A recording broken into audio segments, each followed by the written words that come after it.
अस्सलाम वालेकुम, मैं हूं शाहजेब खानजादा। पाकिस्तान में लॉकडाउन में नरमी से मुताल्लिक बड़े और अहम फैसले कर लिए गए हैं और मुल्क में कोरोना के फैलाव को रोकने के लिए 1.5 माह से नाफिज लॉकडाउन को हफ्ते से मरहलावार खोलने का ऐलान कर दिया गया है, जिसके साथ ही कंस्ट्रक्शन सेक्टर से मुंसलिक कारोबार को काम करने की इजाज़त होगी। छोटी मार्केटें, मोहल्ले और देही इलाकों में मौजूद दुकानें भी खुली जा सकेंगी, जबकि बड़े मॉल्स और बड़ी मार्केटें बंद रहेंगी। अब वो कौन कौन से मॉल्स होंगे, कौन कौन सी मार्केटें होंगी जो खुल सकेंगी या बंद रहेंगी, वो मुख्तलिफ सूबों के नुमाइंदे आज हमें शो में बताएंगे। जबकि अब सुबह 8 बजे के बजाय फजर के बाद से शाम 5 बजे तक दुकानें खोलने की इजाज़त होगी।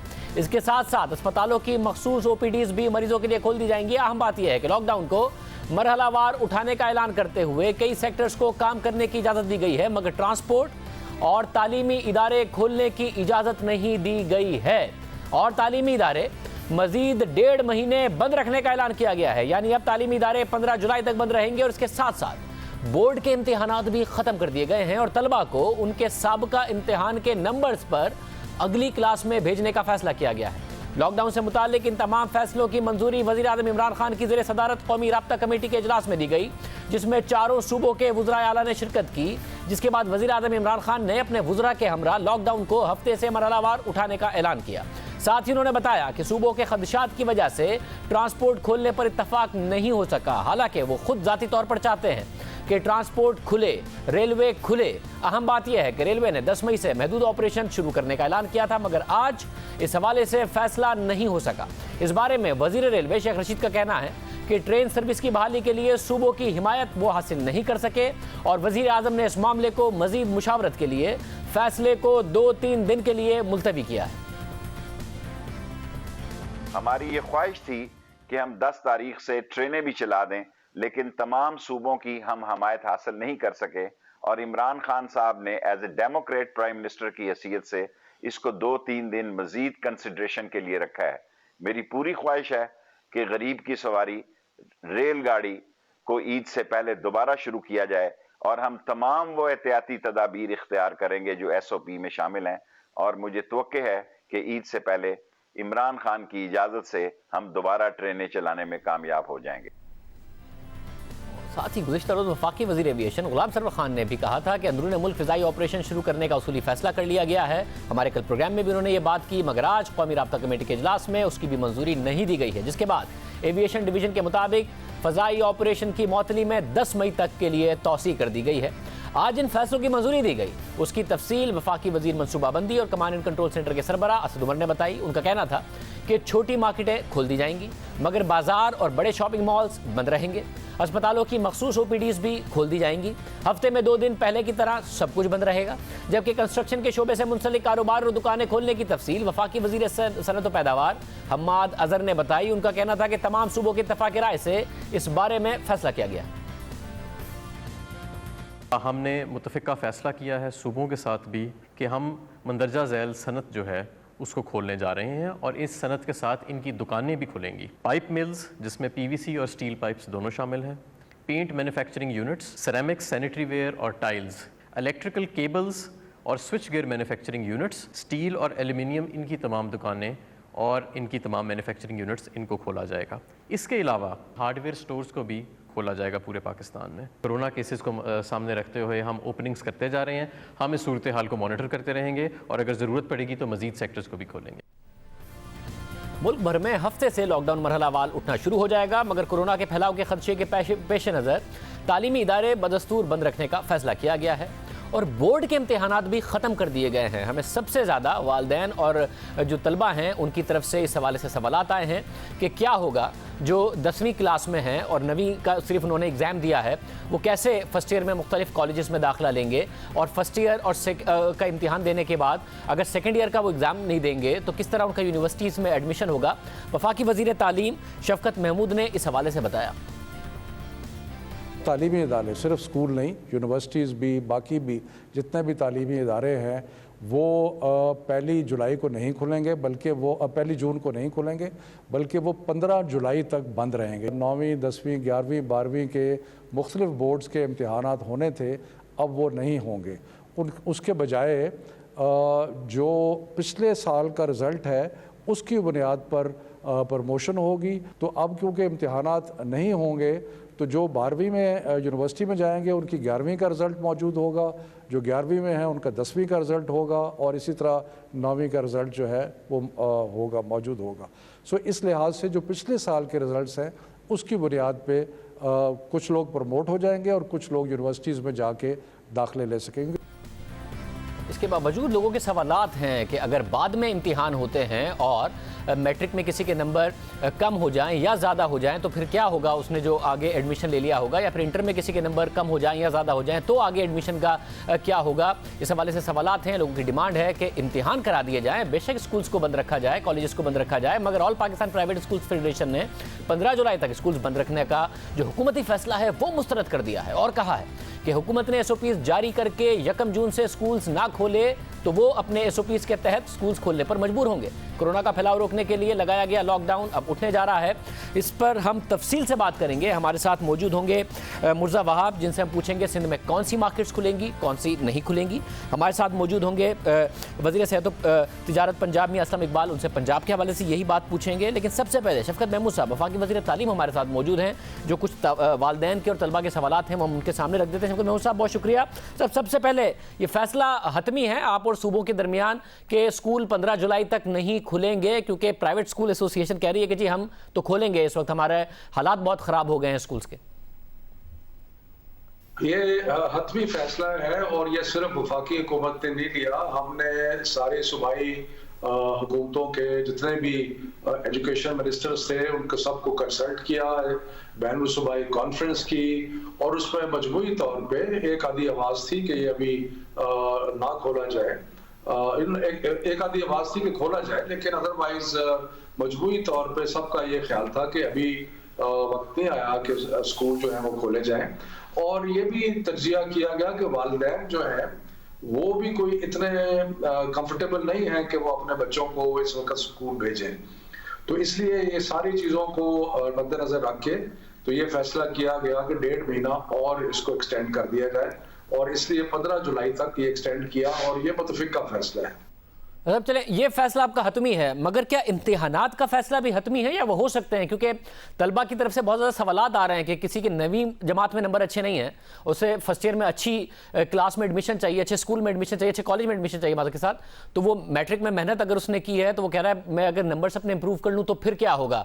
अगर किसी ने सेकेंड ईयर में नंबर्स इंप्रूव कर लिया, फर्स्ट ईयर में अच्छे नहीं थे, तो उसका तो एडमिशन अगर फर्स्ट ईयर की बुनियाद पर हो गया और उसे एडमिशन नहीं मिला, बाद में इंप्रूव कर लिए तो फिर क्या होगा, और जिसके कम हो गए उसका क्या होगा, क्या उसका एडमिशन वापस हो जाएगा? ये किस तरीके से मामलात होंगे? देखिए जी, एग्जाम का भी बड़ा मुश्किल फैसला था, हमने बड़ी उसके बाद डिलिब्रेशन की, बड़ा सोच विचार किया, और वही यही था कि अगर हम एग्जाम हमें डेडलाइन थी कि हमने एग्जाम्स को जुलाई तक, मिड जुलाई तक या जुलाई तक ख़त्म करना है, क्योंकि अदरवाइज यूनिवर्सिटी का जो सेमेस्टर्स हैं, बाकी चीज़ें हैं, वो सारा कैलेंडर जो है वो डिस्टर्ब हो जाता है। तो हमने बड़ा गौर किया और हमने कहा कि जहाँ पे हमें कॉशन की ज़रूरत है, बहुत सारे बच्चे एक ही कमरे में आए, ट्रांसपोर्ट होके आए वगैरह, तो उसके लिए हमने सोचा कि ये मुनासिब नहीं है कि उनको एक्सपोज किया जाए, और फिर एक फार्मूला बनाया गया, और फार्मूला यही बनाया गया कि जो गुज़श्ता बोर्ड के इम्तिहानात हैं उसकी बुनियाद पे प्रमोट कर दिया जाए, और उसकी बुनियाद पे 11वीं के बुनियाद पे यूनिवर्सिटी में भी एडमिशन हो जाए। लेकिन उसमें यकीनन एक दो सवालात उठ रहे हैं जिसका मैं जवाब देना मुनासिब समझूंगा। एक तो कुछ लोगों ने ये कहा कि जी जिन लोगों ने 9th का इम्तिहान नहीं दिया और वो 8वीं के इम्तिहान दे के आए हैं, तो उनको किस बुनियाद पे प्रमोट किया जाएगा। तो उसमें एक सोच ये है, अभी हतमी नहीं है, लेकिन एक सोच ये है कि 9वीं और 10वीं का इम्तिहान जो है वो कंबाइन करके अगले साल उनसे ले लिया जाए। इसी तरह जो 11वीं और 12वीं का है वो भी कुछ लोगों का अगर कोई प्रॉब्लम है तो वो कंबाइन भी दे सकते हैं। और फिर जो इम्प्रूव करने वालों की बात है जो आपने की, ये हम इसको कंसिडर कर रहे हैं कि कोई फॉर्मूला ऐसा निकाला जाए कि जो लोग अपनी पोजीशन को इम्प्रूव करना चाहते हैं, वो इतने ज्यादा नहीं है, बड़े थोड़े हैं, लेकिन जो करना चाहते हैं उनके लिए कोई तरीका बनाया जाए कि वो भी इम्तिहान दे सकें। मगर इम्प्रूव तो वो करना चाहते हैं जिन्होंने इंटर कर लिया, कम आई थी परसेंटेज, किसी यूनिवर्सिटी में एडमिशन नहीं हुआ या पसंद की यूनिवर्सिटी में नहीं हुआ, तो फिर दोबारा इम्तिहान दे के वो किसी एक साल को इम्प्रूव करना चाहते हैं। मैं उनकी बात कर रहा हूँ जिन्होंने दे दिया, 9वीं का एग्जाम दे दिया, 10वीं में इम्प्रूव करना चाहते हैं, फर्स्ट ईयर दे दिया, सेकेंड ईयर में इंप्रूव करना चाहते हैं, उनका क्या होगा? अगर किसी का अच्छे मार्क्स की वजह से एडमिशन हो गया है 9वीं या 11वीं की जमात के मार्क्स की वजह से, बाद में उसके कम आ गए, तो क्या उसका एडमिशन रिवर्स हो जाएगा? अगर उसने यूनिवर्सिटी का टेस्ट क्लियर कर लिया था मगर एग्जाम्स के जो नंबर्स होते हैं उनका बहुत ज़्यादा अमल दखल होता है, और अगर किसी के इंप्रूव हो गए हैं तो क्या उसको फिर दोबारा एडमिशन मिल जाएगा? क्या होगा? देखें, जो कि प्रोफेशनल कॉलेजेस हैं उनमें तो ज़्यादातर अपने उनके एग्जाम्स होते हैं, वो अपने एंट्री टेस्ट लेते हैं, बाकी चीज़ें करते हैं, और ज़्यादा जो वेटेज है वो एंट्री टेस्ट का होता है। बाकी जहाँ तक ऑर्डिनरी कॉलेजेस में एडमिशन है, बाकी है, उसमें एक आपको तसलसल नज़र आएगा, क्योंकि बोर्ड के इम्तिहान 9वीं के भी हैं, 10वीं के भी हैं, 11वीं के भी हैं, 12वीं के भी हैं। तो अगर एक इम्तिहान मिस होता है तो आपके पास एक रिकॉर्ड है पिछले इम्तिहान का, और उसकी बुनियाद पे हो सकता है। अगर कोई समझता है कि अगर उसका दाखिला हो भी गया है और वो समझता है कि मैंने दोबारा इम्तिहान देना है, तो वो तो सिर्फ अपनी पोजीशन इंप्रूव करने के लिए है। लेकिन मेरा ख्याल है कि मुश्किल हालात में मजमूई लोगों के लिए फैसला करना जो है वो यही था। बाकी बीच बीच में कुछ एनोमलीज हैं, उनको अगले चंद दिनों में हम बैठ के जहां जहां कोई गुंजाइश ऐसे चंद लोगों के लिए जो कि अपनी पोजीशन इंप्रूव करना चाहते हैं, या कोई और ऐसी चीज, या प्राइवेट स्टूडेंट्स हैं, या कोई ऐसी चीज है, या जिनकी सप्लीमेंट्री आती है जो कि एक आधे मजमून में फेल हो जाते हैं, तो उसको हम स्टडी करेंगे, देखेंगे क्या तरीका निकल सकता है हेल्प करने का। अच्छा, मैं उम्मीद करता हूँ क्योंकि ओवरऑल ही सवालात बहुत ज़्यादा उठ रहे हैं कि एग्जाम ना हुए तो फिर जो आगे के एडमिशन हैं उस हवाले से मैं उम्मीद कर रहा हूँ कि जो कुछ सवालात हैं उनको आप एड्रेस करेंगे। साथ यूनिवर्सिटीज़ का बताइएगा, आपने जो फैसला किया है वो मैट्रिक और इंटर का किया है। जो यूनिवर्सिटीज़ हैं उन्होंने अपने एग्जाम्स कब करने हैं कब नहीं करने हैं वो खुद फैसला करेंगी। उनके तालिब इल्मों को नहीं जा रहा ये मैसेज कि आपके भी एग्जाम्स डिले हो गए। जी, यूनिवर्सिटीज के बारे में हमने ये सोचा कि यूनिवर्सिटीज क्योंकि तकरीबन सारे ऑटोनमस और इंडिपेंडेंट हैं, और HEC जो है वो उनको कुछ हद तक रेगुलेट करती है, तो इसलिए हमने ये सोचा कि यूनिवर्सिटीज के लिए हमें उसमें, और वो सेमेस्टर सिस्टम पे चलते हैं, तो हमें उसमें कोई ज़रूरत नहीं है कि उसके अंदर हम इंटरफेयर करें। तो यूनिवर्सिटीज के जो अपने प्रोसीजर्स हैं, अपने SOPs हैं, और जो हदायत हैं HEC की, उसके मुताबिक जो यूनिवर्सिटीज हैं वो अपने फैसले करें। और अभी तक कोई ख़ास इसमें हमें ऐसा रिएक्शन नहीं आया। तो वो ये है कि यूनिवर्सिटी लेवल पे एक ऑटोनॉमी है और उसको ऑटोनॉमी को यूज़ करना चाहिए। बहुत शुक्रिया। शफकत महमूद साहब हमारे साथ मौजूद थे। यूनिवर्सिटीज़ अपने फैसले खुद करेंगे, जो भी प्रॉब्लम्स हैं कुछ उन पर मज़ीद वो देखेंगे कि किस तरीके से इस मामले को, जो एग्ज़ाम्स हैं बोर्ड एग्ज़ाम्स हैं, उसको एड्रेस किया जा सकता है। हमारे साथ इस वक्त मुर्ज़ा बाब साहब मौजूद हैं, साथ ही मियां असलम इकबाल वज़ीर सेहत और तिजारत पंजाब, सनअत और तिजारत पंजाब मौजूद हैं। उनसे पूछेंगे कौन कौन सी सनतें मार्केटें खुलने जा रही हैं। मैं मुर्ज़ा बाब साहब पहले आपसे, कराची में जैसे बड़े मॉल्स हैं वो नहीं खुलेंगे, जो बड़ी मार्केटें हैं वो नहीं खुलेंगी, और छोटी छोटी दुकानें, अगर इलाके वाइज कुछ बता सकें आप ताकि लोगों को समझ में आए कि क्या खुलने जा रहा है क्या नहीं, क्योंकि ईद आ रही। बिस्मिल्लाहिर्रहमानिर्रहीम। शाजिब, मैं थोड़ा सा बैकग्राउंड ये देना चाहूँगा कि कल NCOC की मीटिंग में फेडरल गवर्नमेंट की जानिब से ये प्रपोजल आया था कि किन किन चीज़ों को खोल देना चाहिए और किस तरीके से क्या क्या नरमी करनी चाहिए। कल के इजलास के अंदर सूबों के साथ डिलिब्रेशन हुई फेडरल गवर्नमेंट की, और उसके बाद एक रिवाइज डॉक्यूमेंट आज सुबह हमें मिला। अगर वो रिवाइज डॉक्यूमेंट आप देखते हैं तो उसके अंदर बुनियादी तौर पर जो एग्जेम्पशन मिल रही है, या बुनियादी तौर पर जो नए कारोबार जिसको खुलने की इजाज़त दी जा रही है, वो या तो कंस्ट्रक्शन ओरिएंटेड है, या जो रूरल एरियाज के अंदर दुकानें हैं या नेबरहुड शॉप्स हैं, इनको काम करने की इजाज़त दी जा रही है। लेकिन एक बड़ी वाज़ेह नेगेटिव लिस्ट है कि वो लिस्ट को वाज़ेह किया गया कैसी कौन कौन सी चीज़ें जो प्रोहिबिटेड होंगी, जिनके ऊपर आज भी लॉकडाउन अप्लाई करेगा। मैं शहरियों के लिए उस लिस्ट को आइडेंटिफाई करना चाहूँगा। पहली कैटेगरी है वो तमाम इंडस्ट्रीज और बिजनेसेस जो कि 9 मई तक बंद थे, वो आज भी बंद रहेंगे सिवाय कंस्ट्रक्शन इंडस्ट्री के। शॉपिंग मॉल्स और प्लाजा बंद रहेंगे, तमाम एजुकेशनल इदारे बंद रहेंगे, ऑफिसेज जो कि 9 मई से पहले बंद थे वो अब भी बंद रहेंगे, restaurants, hotels, marriage hall, cinemas, या कोई भी ऐसी जगह जहां पर लार्ज गैदरिंग हो सकती है लोगों की, public processions, gatherings, congregations, organise sports events या कॉन्सर्ट्स वगैरह जो होते हैं, इन तमाम चीज़ों को कैटेगोरिकली प्रोहिबिट किया गया है उस मुसव्वदे में जो कि फेडरल गवर्नमेंट की जानिब से सूबाई हुकूमतों को आया था, और हमने इन प्रिंसिपल इस मुसव्वदे से इत्तफाक किया था।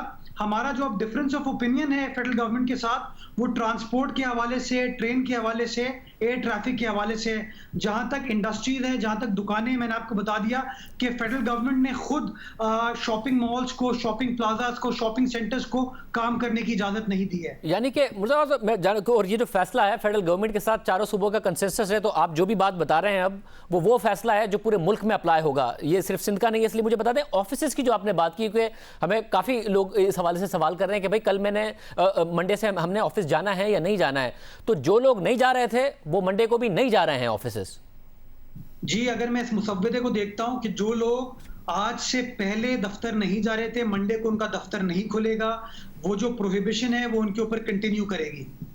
और साथ में ये जो आपने कहा कि ऑफिसेज पर अप्लाई होगा, और बड़ी बड़ी मार्केट, एक तो जाहिर है कुछ हैं जो कि मॉल्स हैं, कुछ इलाके हैं जहां पर लाइन से मार्केट दुकानें होती हैं, मगर वो मॉल नहीं है, मगर हमें नजर आता है कि एक लाइन से दुकानें, एक पूरी कतार के साथ दुकानें होती हैं, वो भी नहीं खुलेंगी कराची में।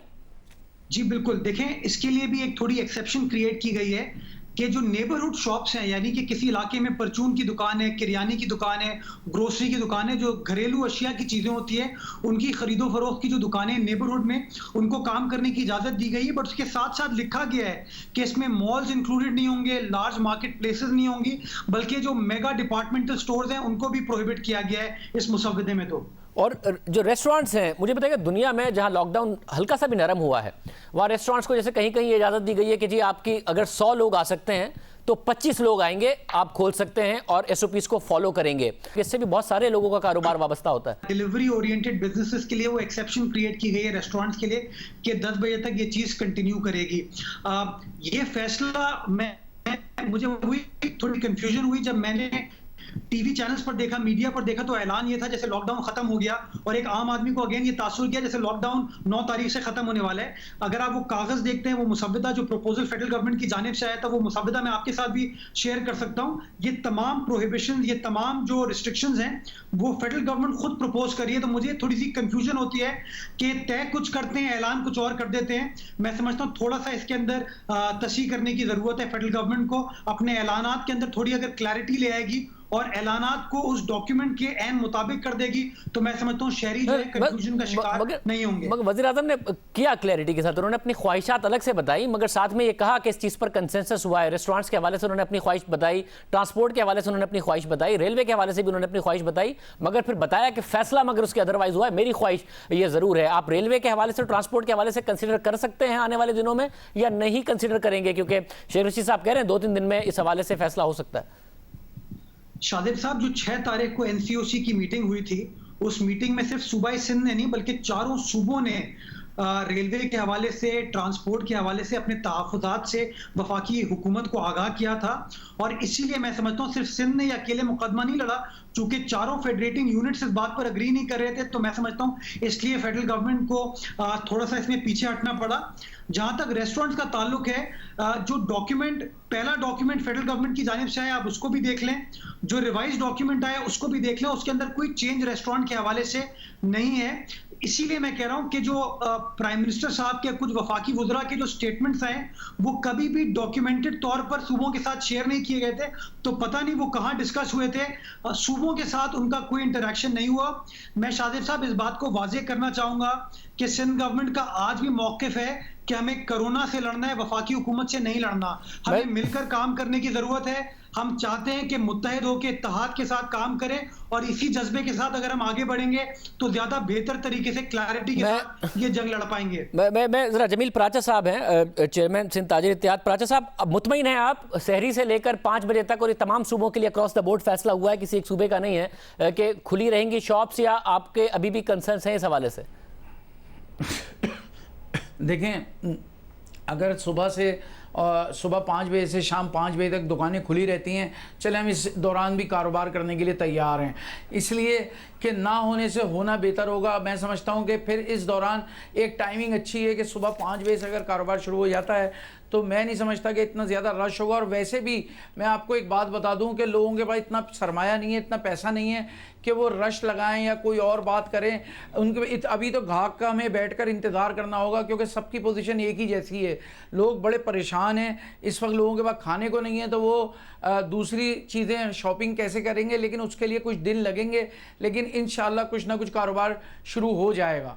और ये जो पाबंदियों के साथ खुल रहे हैं कि जी मार्केट्स नहीं खुलेंगी, मॉल्स नहीं खुलेंगे, मगर वैसे जो दुकानें वो खुलेंगी, इस पर आपका भी इत्मीनान है कि छोटी मार्केट्स देखें, छोटी मार्केट्स और छोटे दुकानदारों को खोलने के लिए कहा गया है। चले पहले मरहले में छोटी मार्केट, छोटे दुकानें खुल जाएं, उसके बाद जो है 2-3 दिन के अंदर बड़ी मार्केट्स और मॉल्स भी खुलवा देने चाहिए। आखिरी 10-12 दिन में कोई फ़र्क नहीं पड़ रहा है ऐसा, और इतनी कोई मारा मारी भी नहीं होगी कि लोग बस पैसा लेके और मार्केटों में चले आएंगे।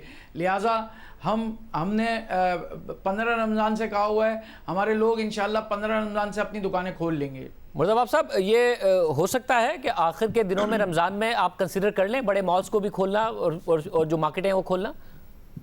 अच्छा शाजिब, ये जो ऐलान वफाकी हुकूमत की जानिब से किया गया है गालिबन 31 मई तक लागू होगा।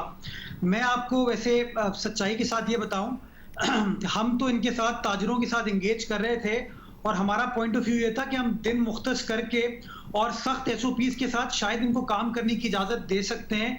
हम जो शॉपिंग सेंटर्स हैं उनको भी काम करने की इजाज़त दे सकते हैं ताकि ताजिर अपना रोज़गार चला सकें, गुजर बसर कर सकें। लेकिन हम इनको बार बार कहते रहे कि ये बार बार PTI की तरफ देख रहे हैं, फेडरल गवर्नमेंट की तरफ देख रहे हैं। अब तो फेडरल गवर्नमेंट की जानिब से आ गया कि वो उनके कारोबार को नहीं खोलना चाहते। तो मैं समझता हूँ थोड़ा सा इनको देखने की जरूरत है कि जिन मुर्तज़ा बाब साहब, हमने कभी फेडरल गवर्नमेंट की तरफ नहीं देखा, ना हमने कभी उनसे मुलाकातें की हैं। कुछ लोग ऐसे ज़रूर हैं जो मिले ज़रूर हैं, लेकिन हमारा इन बातों से कोई ताल्लुक नहीं है। मगर मुर्तज़ा बाब साहब देखें, ये ताजिर हैं, अपना कारोबार खोलना चाहते हैं, ये वफाकी हुकूमत अगर उन्हें कोई उम्मीद दिलाएगी तो उनकी तरफ देख लेंगे, आप उम्मीद दिलाएंगे तो उनकी तरफ देख लेंगे।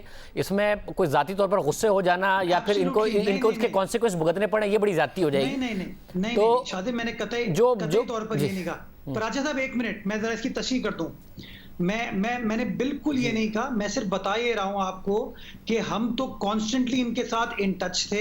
हमें इनके प्रॉब्लम्स का, परेशानियों का अदराक था और हम प्रॉब्लम्स को सॉल्व करने की तरफ बार बार जा रहे थे।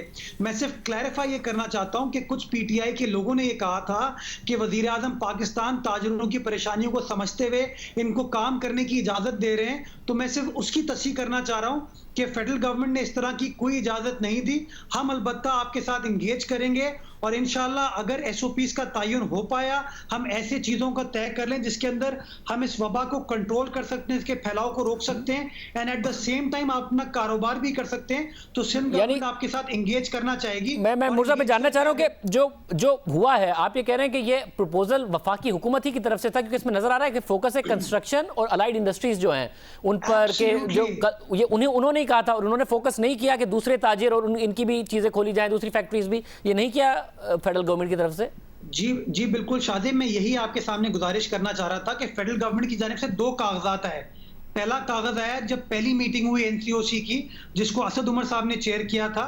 उस कागज के अंदर भी इनका कोई जिक्र नहीं था, फोकस कंस्ट्रक्शन एलाइड इंडस्ट्रीज की तरफ था। और उसके बाद जब हमारा उनका डायलॉग हुआ, डिस्कशन हुआ, तो उस डॉक्यूमेंट को अमेंड करके जो सेकंड डॉक्यूमेंट कल रात को हमें भेजा गया, जिसके ऊपर आज मीटिंग हुई, इसके अंदर भी इन छोटे ताजरों का, इन दुकानदारों का, मॉल्स का, शॉपिंग प्लाजा का, सेंटर्स का कोई जिक्र नहीं था। फोकस अगेन कंस्ट्रक्शन इंडस्ट्री था, फोकस अगेन उसकी एलाइड इंडस्ट्रीज थी। मैं सिर्फ इसको क्लैरिफाई करना चाह रहा हूं। राजा साहब, आप कोशिश करेंगे कि क्योंकि ज़ाहिर आप चाहते हैं कि ईद से पहले कारोबार है, ज़्यादा शॉप, इस वक्त बहुत ज़्यादा सीज़न होता है, तो सिंध हुकूमत को इंगेज करके आप कोशिश करेंगे कि मामला हो, या आप लोग खोल देंगे 15 रमज़ान से, अब हुकूमतें कुछ भी फैसला करें? भाई इंशाअल्लाह ताला कल हम इनसे आखिरी मुलाकात कर लेते हैं अपनी, जिस तरह की हो। हमारे अब लोग रुकने के लिए तैयार नहीं है, लोग भूखे मर रहे हैं। भूख और प्यास से हम कैसे लोगों को कह सकते हैं कि आप है ना दुकानें बस अपनी बंद रखें? अब दुकानें बंद रखना मुमकिनात में से नहीं है। मुर्तज़ा साहब, आप कोशिश करेंगे इस मसले को एड्रेस करने की और देखने की? तमाम ताजिर हमारे भाई हैं, उनकी परेशानियों का हमें अदराक है। इनकी परेशानियों को सॉल्व करने के लिए सिंध गवर्नमेंट जो कुछ कर सकती है इंशाल्लाह करेगी। लेकिन मेरी सिर्फ पराचा साहब से एक गुजारिश है कि जो लोग वरगला रहे हैं उनके वरगलाने में ना आए, जो लोग आपको इंसाइट करने की कोशिश करें उनकी इंसाइटमेंट में ना आए, हमारे साथ मीनिंगफुल कंसल्टेशन करें, डायलॉग करें। इंशाल्लाह जो कुछ हम अपने एम्बिट में रहते हुए आपके रास्ता निकाल सके, इंशाल्लाह रास्ता निकाला जाएगा इंशाल्लाह। मुर्तज़ा बाब साहब मेरी अर्ज़ सुन लें, हम किसी के वरगलाने में नहीं हैं। आप यकीन करें कि सिर्फ़ और सिर्फ हमारे ताजिर परेशान हैं अपनी भूख से, हमारे ताजिर परेशान हैं अपने मामला से, और हम किसी से कोई हमारा ताल्लुक़ नहीं है, हमारा कोई सियासी ताल्लुक़ नहीं है, हम किसी के पास नहीं गए हैं। जी मुर्तज़ा बाब साहब ताजिर हैं, ज़ाहिर है अपना काम करना चाहते हैं, इस वक्त बहुत ज़्यादा मुश्किलात का शिकार हैं। अगर कोई सियासी जमात इनके पास जाती है कि हम उनका मसला हल कर देंगे तो वो उसकी सुन लेते हैं उनके साथ, तो ताजिर हैं, अपना काम करना चाहते हैं। नहीं शाजिब, मैं बता ही रहा हूं कि पहले भी इन ताजिर भाइयों के साथ सिंध हुकूमत ने इंगेज किया और जो एक रास्ता इनके लिए निकला था वो सिंध हुकूमत ने निकाला था। और मैं अभी भी ये वाजे कर रहा हूं कि बाकी लोग आपके साथ प्रेस कॉन्फ्रेंसेस तो कर सकते हैं, बयानबाजी तो कर सकते हैं, लेकिन आपके मसाइल का अदराक हमें है। मैं उम्मीद करता हूं कि आपको अदराक है तो मसाइल हल भी होंगे। आप दोनों का बहुत शुक्रिया। मियां असलम इकबाल वज़ीर सनअत पंजाब हमारे साथ मौजूद है। असलम इकबाल साहब, क्या क्या खुलेगा SOPs के तहत और क्या क्या नहीं खुलेगा? सबने मिलकर ही फैसला किया है, पंजाब के हवाले से बताइएगा। SOPs जो हैं वो हमने जारी किए हैं, जो कि इंडस्ट्री डिपार्टमेंट में, जिसकी मैं आपको कुछ डिटेल भी यहाँ पर दिखा देता हूँ कि जिसके अंदर हमने किताबचा एक उर्दू और इंग्लिश में दोनों के लिए, इंडस्ट्री डिपार्टमेंट के लिए वो पूरा लिखा है। इसमें दुकानों के हवाले से भी है, इंडस्ट्री डिपार्टमेंट में तमाम SOPs दिए हैं जिसके मुताबिक कोई भी वर्कर, कोई भी एम्प्लॉयर अपनी फैक्ट्री के अंदर किस तरह से काम करेगा, वो तमाम डायरेक्शन इसके अंदर लिख दी गई हैं। इसी तरह दुकानों को खोलने के हवाले से भी वो चीज़ें की गई हैं। अब आ जाते हैं कि कुछ ऐसे सेक्टर हैं जिनको अभी नहीं खोला गया, जिसमें रेस्टोरेंट भी हैं, जिसमें होटल भी हैं, जिसमें शादी हॉल भी हैं, इनको अभी खोलने की इजाज़त नहीं दी गई। इसमें हजाम की दुकानें भी हैं, अभी उनको भी ज़रा रखा गया है कि वो ना खोलें। लेकिन लाहौर के अलावा जो छोटी मार्केट्स हैं, जो लाहौर में भी कुछ एरिया में छोटी मार्केट्स हैं, उनको खोलने की इजाज़त जो है वो दी गई है कि वो सुबह के टाइम पे, सुबह से लेकर और शाम 5 बजे तक उनको खोल सकते हैं। जिस तरह के शाहज़ेब भाई आपको पता है कि पंजाब में 18 डिस्ट्रिक्ट में जो GT रोड के ऊपर है उनको ज़्यादा हमें प्रॉब्लम है, बाकी 18 डिस्ट्रिक्ट के अंदर हमें कोरोना के हवाले से इक्का दुक्का शायद केस कोई है, अदरवाइज़ कोई प्रॉब्लम नहीं है। मतलब यानी कि कंसेंसस के साथ सबका एक ही फैसला है कि जो बड़े मॉल्स हैं लाहौर में भी, बड़ी मार्केटें, वो नहीं खुलेंगी। अभी फ़िलहाल नहीं, अभी क्योंकि हमारी टीम बैठी हुई है, हम उस पर ज़रा बैठ के काम कर रहे हैं। आपका प्रोग्राम आ गया तो मैं इधर बैठ गया। किस किस सेक्टर की कौन कौन सी मार्केट जो है लाहौर में हम समझते हैं कि जहां पर हम SOPs को इम्प्लीमेंट कर सकते हैं और ताकि उनको खुलवा दिया जाए, रश भी ना हो, कम रश हो और लोगों का रोज़गार ज़िंदगी भी चलना शुरू हो जाए। क्योंकि एक सीज़न ही होता है लोगों के पास, अगर फ्रेंकली स्पीकिंग देखा जाए तो कपड़े के और शूज़ के, लोग बाहर से कपड़ा मंगवाते हैं, इंपोर्ट करते हैं, रेडीमेड गारमेंट्स मंगवाते हैं। वो रेडीमेड गारमेंट्स जो है वो सीजनल उनके डिज़ाइन होते हैं, सारे मामलात होते हैं। इसी तरह शूज़ वगैरह हैं। तो हमारी कोशिश है कि आगे चल के हम वफाकी हुकूमत से इस्तिता करेंगे कि चारों सूबों की मशावरत के बाद उन लोगों को भी रोज़गार का जो है वो मौके दे दिए जाएँ, ताकि वो भी थोड़ा सा जो कारोबारी ज़िंदगी है वो भी बेहतर अंदाज में कर लें। मतलब और ट्रेनें, एयरलाइन, ट्रांसपोर्ट, इस हवाले से आपकी भी राय थी कि अभी नहीं खुलनी चाहिए जब ये फैसला कंसेंसस के साथ हुआ है अभी? जी ऐसे ही बात है, बिल्कुल। इसके ऊपर बड़ी NCOC की मीटिंग के अंदर डिस्कशन हुई और उस डिस्कशन के अंदर हुकूमत पंजाब की तरफ से ये तजवीज़ रखी गई कि अगर हम डोमेस्टिक जो है फ़्लाइट्स को खोलना चाहते हैं तो हुकूमत पंजाब को इस लिहाज से उसमें कोई एतराज़ ना है। लेकिन इसमें एक बहुत बड़ा कंसर्न था कि जब एक सूबे से दूसरे सूबे के दरमियान जब लोग आ रहे हैं तो फिर वही मामलात हैं कि क्या उनके टेस्ट हुए हैं, नहीं हुए, अगर जिनके हुए हैं तो उनको आने की इजाज़त दी जाए या ना दी जाए, बस इस तरह का कोई मामला चल रहा था। सो फ़िलहाल इसको रोक लिया गया। थोड़ी सी डिस्पैरिटी भी आ रही थी इस लिहाज से कि PIA और रेलवे एक आम छोटे कमज़ोर आदमी की सवारी है कि जो कि बेचारा थोड़े पैसों में कोई काम के लिए कराची गया हुआ है या कि लाहौर में आया हुआ है या दूसरे शहरों में या दूसरे सूबों में गया हुआ है, तो उसको भी अब लाजमी बात है जब ईद आती है तो एक रश आता है और अपने प्यारों के पास ईद करने के लिए आते हैं, जाते हैं, जो भी मामलात होते हैं। तो वो थोड़ा सा हमें फील हो रहा था। तो फिर इस हवाले से इसके ऊपर कंसेंसस डेवलप नहीं हो सका सूबों का, लिहाजा इसे थोड़ा सा पीछे अभी रख दिया गया है कि रेलवे को और पीएए और ये जो ट्रांसपोर्ट है आपकी उसको अभी फ़िलहाल हमने बंद रखा है। बहुत शुक्रिया। वज़ीर सनत पंजाब मियां असलम इकबाल हमारे साथ मौजूद थे। प्रोग्राम में एक ब्रेक शामिल करते हैं। वज़ीर आज़म ने जब ये सब कुछ अनाउंस किया, साथ ही एक ख़तरे की तरफ भी इशारा किया, वो आप सामने रखेंगे ब्रेक के बाद।